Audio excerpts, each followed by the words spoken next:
The philosophy of money, డబ్బు మనస్తత్వం అనే పుస్తకంలో రచయిత అయిన మోర్గాన్ హౌసెల్ ఇద్దరు వ్యక్తుల గురించి మనకు పరిచయం చేస్తారు. అందులో ఒకరు Ronald read, Richard first cone.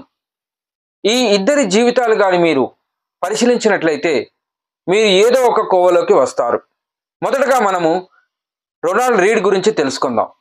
ఈ యొక్క రొనాల్డ్ రీడ్ సామాన్యమైన జీవితం జీవించి పట్టభద్రుడే కానీ వుడ్ కటర్గా, పెట్రోల్ బంకులో అటెండర్గా చిన్న చిన్న ఉద్యోగాలు చేస్తూ క్రమానుకురంగా ఇన్వెస్ట్మెంట్ చేస్తూ తనకు 94 సంవత్సరాల వయసులో మరణించాడు. మరణించిన తర్వాత అతడి యొక్క వీలునామాను పరిశీలిస్తే ప్రపంచమంతా ఆశ్చర్యపోయింది. ఒక అటెండర్గా సామాన్య జీవితాన్ని జీవించిన వ్యక్తి $2 మిలియన్ తన పిల్లల కోసము, $6 మిలియన్ తను ఎక్కడైతే నివసించాడో ఆ ప్రదేశాల్లో ఉన్న హాస్పిటల్స్కి, స్కూల్స్కి విరాళాలుగా ఇచ్చాడు. ఇది ఎలా సాధ్యమైంది? మరి రెండో వ్యక్తి రిచర్డ్ ఫస్ట్ కోన్.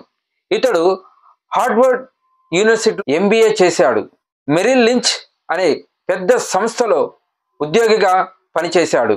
ఎన్నో కోట్ల రూపాయలు సంపాదించాడు. అలాంటి వ్యక్తి 2008 సంవత్సరంలో యుఎస్లో వచ్చిన ఆర్థిక సంక్షోభంలో తన ఆస్తులన్నీ 75% తక్కువగా అమ్ముకున్నాడు. మరి ఇది ఎందుకు జరిగింది? ఆ యొక్క అంశాలని మనము ఈ యొక్క వీడియోలో తెలుసుకుందాము. మా యొక్క శంకర్స్ అడ్వైజరీ ఛానల్ని సబ్స్క్రైబ్ కండి. నేను M K Shankar. Welcome to our channel Shankar's advisory. సాంప్రదాయ విద్య, ఆర్థిక విద్య, లైంగిక విద్య, ఈ మూడు ప్రతి మనిషికి అవసరమైన విద్యలే. వీటన్నిటిలో ఆర్థిక విద్యను ఎవరైతే వంట పట్టించుకుంటారో మిగతా 2 విద్యల్లో మరింతగా రాణిస్తారు. ఆర్థిక విద్యకు పేద ధనికుడు అన్న తారతమ్యాలు లేదు. తెలివైన వాడుగా మనం అనుకుంటున్న చాలామంది ప్రజలు చేసే తప్పుల గురించి ఈ వీడియోలో మనము తెలుసుకుందాము.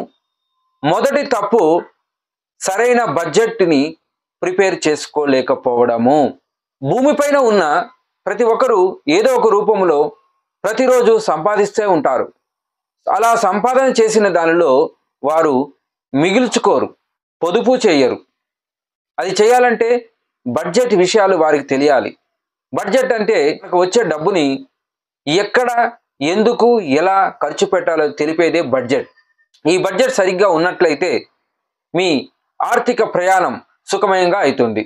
మొదటిగా మీకు వచ్చే డబ్బులో 20% మీరు మదుపుకు, పొదుపులకై తీసివేసి మిగతా 80% మీ యొక్క అవసరాల కోసము, కోరికల కోసము ఖర్చు పెట్టుకోండి. మీరు క్రెడిట్ కార్డు వాడుతున్నట్లయితే మీ యొక్క లిమిట్లో 40% మీరు దాటకండి. అప్పులు ఉన్నట్లయితే ఈఎంఐల కోసం 30% మీరు దాటి వెళ్ళకండి.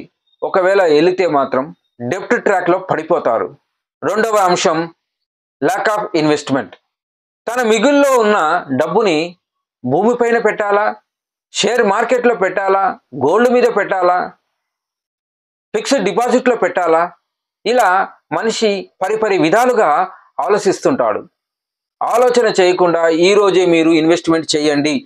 ఇన్వెస్ట్మెంట్ ఎప్పుడు కూడా లాంగ్ టర్మ్ కోసం మీరు చూడండి. ఎందుకంటే మన డబ్బు పెరగాలంటే మనకు సమయం అవసరం. ఎవరైతే లాంగ్ టర్మ్లో షేర్ మార్కెట్లో భూమి పైన పెట్టారో వారందరూ కూడా లబ్ధి పొందారు. ఈరోజు మీరు గమనించినట్లయితే హైదరాబాదులో ఉన్న చాలామంది వారి యొక్క భూములను అమ్ముకుని కోటీశ్వరులు అయ్యారు. అంతేకాని చదువుకొని ఉద్యోగాలు చేసి ధనవంతులు అయిన వారు మాత్రం కొంతమంది మాత్రమే. వారిలో కూడా అప్పులు చేసి అప్పులు కడుతూ ఉన్నారు. ఇంకా డబ్బుని డైవర్సిఫై చేయండి. మీ యొక్క డబ్బుని లాంగ్ టర్మ్ పర్పస్లో ఇన్వెస్ట్ చేయండి. మూడవది నెగ్లెక్టింగ్ కాంపౌండింగ్ ఇంట్రెస్ట్. మీరు కానీ ₹1000 30 సంవత్సరాలు ఇన్వెస్ట్మెంట్ సిప్లో చేసుకుంటూ పోయి 15% మీకు రిటర్న్స్ వచ్చినా ఈరోజు మీ చేతిలో కోట్ల రూపాయలు ఉండేవి. ఇక్కడ మీరు చేసిన పెద్ద మిస్టేక్ ఏంటంటే సరైన సమయానికి మీ దగ్గర డబ్బు ఉన్నా సలహాలు ఇచ్చేవారు లేక, చెప్పేవారు లేక ఇంత మొత్తాన్ని మీరు కోల్పోయారు. ఇక ఆపండి. మీరు మీ యొక్క డబ్బును షేర్ మార్కెట్లో ఇన్వెస్ట్మెంట్ చేయండి. చాలామంది చెప్తారు షేర్ మార్కెట్లో నష్టపోయాము అని. అది నష్టపోయింది ఎవరంటే షార్ట్ టర్మ్ సంవత్సరానికి, నెలకి, వాళ్ళకి పెట్టిన వారు, లాంగ్ టర్మ్లో పెట్టిన వారు ఎవరు కూడా నష్టపోలేదు, నష్టపోరు కూడా. నాలుగవది నెగ్లెక్టింగ్ ఇన్ఫ్లేషన్. మీ వద్ద 1,00,000 రూపాయలు ఈరోజు ఉన్నాయి. ఒక 10 సంవత్సరాల తర్వాత ఆ 1,00,000 విలువ పెరుగుతుందా, తగ్గుతుందా? కంపల్సరిగా తగ్గిపోతుంది. మరి అలా ఆ యొక్క డబ్బు విలువ తగ్గద్దు అంటే మీరు ఇన్వెస్ట్మెంట్ చేస్తేనే పెరుగుతుంది. అది భూమిపైన కానీ, షేర్ మార్కెట్లో కానీ, మిగతా ఎక్కడ కూడా పెరగదు. మీరు ఫిక్స్డ్ డిపాజిట్లో పెడితే మీకు టీడీఎస్ వస్తాయి. మ్యాక్సిమం వారు మీకు 7 రూపీస్ ఇచ్చిన 5 రూపాయలు మనము ఇన్ఫ్లేషన్ రేట్ తీసివేసిన 2 రూపాయలే మిగులుతుంది. మరి అతి తెలివైన వారుగా మీరు సాధించింది ఏమిటి? 2 రూపాయలేనా? ఆలోచించండి. ఐదవ తప్పు సరైన ఇన్సూరెన్స్ను తీసుకోకపోవడం. కొంతమంది ఇన్సూరెన్స్ తీసుకున్నారు, అండర్ ఇన్సూరెన్స్ తీసుకున్నారు, అంటే వారికి ఎంత కావాలో అంత తీసుకోలేదు. కొంతమంది ఇన్సూరెన్స్ తీసుకున్నారు, ఓవర్ ఇన్సూరెన్స్ తీసుకున్నారు, దానికి కట్టలేక పాలసీలు క్లోజ్ అవుతున్నాయి. నెలసరి ఆదాయానికి 104 రెట్లు ఇన్సూరెన్స్ కవరేజ్ తీసుకోండి. హెల్త్ ఇన్సూరెన్స్ కూడా మీ దగ్గర ఉండాలి.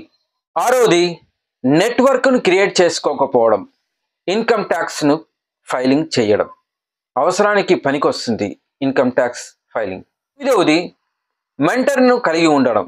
మీరు రామాయణం కానీ గమనించినట్లయితే ఒక బ్యాడ్ అడ్వైజర్ మందర కైకేయికి ఇచ్చిన బ్యాడ్ అడ్వైజ్ వలన రాముడు 14 సంవత్సరాలు వనవాసంకి వెళ్ళాడు. అదే రామాయణంలో విభీషణుడు రాముడికి గుడ్ అడ్వైజ్ వలన రావణాసురుడు చనిపోయాడు. కాబట్టి మీకంటూ ఒక అడ్వైజర్ కలిగి మీరు ఉండాలి. అతడికి ట్యాక్స్, లీగల్, ఫైనాన్షియల్ అంశాలపై అవగాహన కలిగి ఉండాలి. అలాంటి వ్యక్తిని మీరు అడ్వైజర్గా పెట్టుకున్నట్లయితే మీకు ఒక ఆణిముత్యం దొరికినట్లే. ఆ యొక్క అడ్వైజ్ యొక్క విలువ మీకు ఇప్పుడు తెలియదు, 20 సంవత్సరాల తర్వాత మీకు తెలుస్తుంది. చివరిగా వీలునామా రాయాలి. నువ్వు ఎంత సంపాదించావు, ఎవరికి ఎంత ఇవ్వాలి, మొత్తం పేపర్ మీద రాయాలి. ఇలా రాయడం వలన ఒక మంచి తల్లిదండ్రులుగా మీకు పేరు వస్తుంది. లేకపోతే ఒకరికి ఒకరు కొట్టుకొని చనిపోయే అవకాశం కూడా ఉంది.